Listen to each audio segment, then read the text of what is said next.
Hey everyone, welcome. Today we're going to dive into a really powerful story from the Srimad Bhagavatam.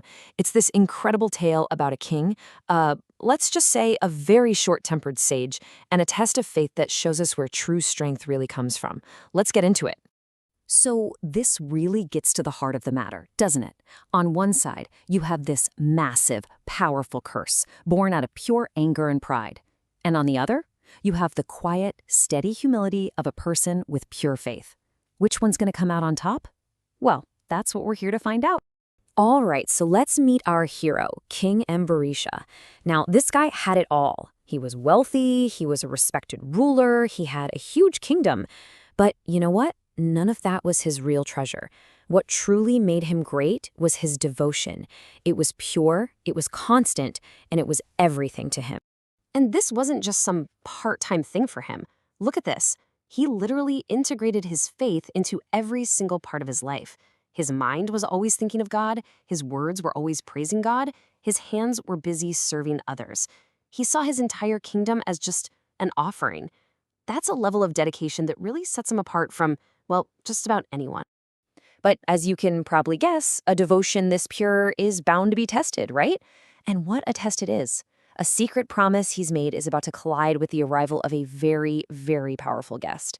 And it creates this spiritual catch-22 with no easy answer. So what's at the center of this whole dilemma? It's something called the Ekadashivara. This is a super important fast, a way to show devotion to Lord Vishnu. But there's a catch, and it's a big one. You absolutely have to break the fast at a very specific, precise time the next day. With this vow, timing isn't just important, it's everything. Okay, so picture this. The exact moment the king needs to break his fast is approaching. And who shows up right then? The famous and famously angry sage Durvasa Muni. The king, being a good host, invites him to eat, but the sage goes off to take a bath and just doesn't come back. So the king is stuck. If he eats, he insults his guest, a very powerful sage. If he rates, he breaks his sacred vow. Both options are bad. Seriously, what would you even do here? Well, the king, being wise, seeks some advice, and he lands on this really elegant solution. He takes just a few sips of water. Now, according to the scriptures, taking water is technically enough to break a fast, but it's not considered eating. It was a perfect compromise, and he did it with a totally pure heart with zero intention of offending the sage. But the sage did not see it that way. When Durvasa Muni finally gets back, he doesn't even bother to ask what happened. He just sees what he thinks is a massive insult, and his reaction is, well, it's not very sage-like. It's just pure explosive rage. He basically just screams, "You have disrespected me." All he can see is this massive slight to his own ego.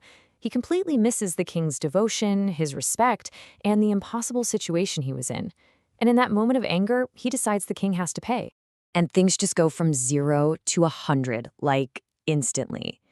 Durvasa literally rips out a piece of his own hair, throws it on the ground, and creates this terrifying, fiery demon to kill the king.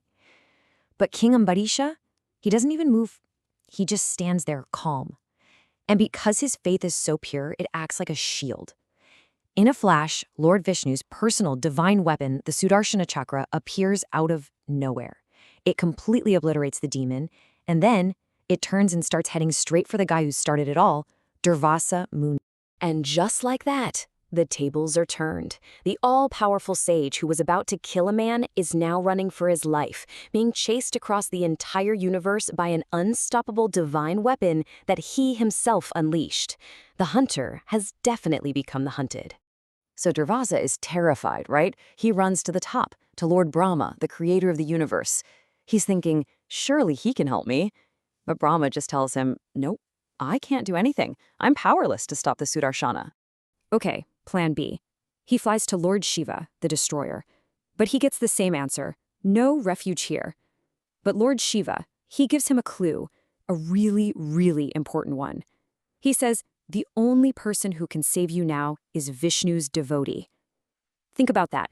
The very person he tried to kill is now his only hope for survival. Finally, totally out of options, he goes to Lord Vishnu himself, the one whose weapon is chasing him, and this is where he gets the ultimate reality check. Lord Vishnu tells him, look, I'm not totally independent here. I am bound by the pure love of my devotees. I can't call this weapon back. You have to go back and beg for forgiveness from King Ambarīṣa. Wow, that just shows you the power of true devotion is so immense it can even obligate God. And so, the story comes full circle.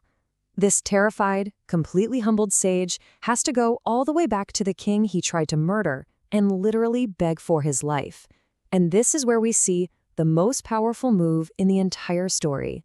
Because when Durvasa Muni falls at the king's feet, King Ambarīṣa doesn't feel victorious. He's not thinking, gotcha, not at all. He's just filled with compassion.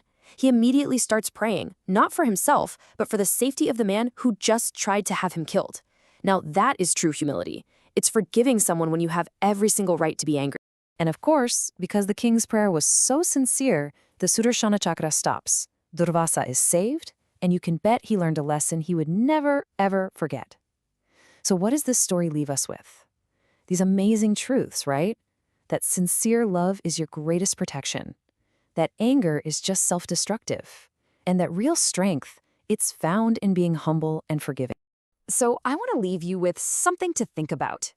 In our world today, a world that so often seems to reward ego and anger, which one of these strengths that we saw in the story, sincere love, controlling your anger, respect, humility, which one do you think is the hardest for us to master, but maybe the most important?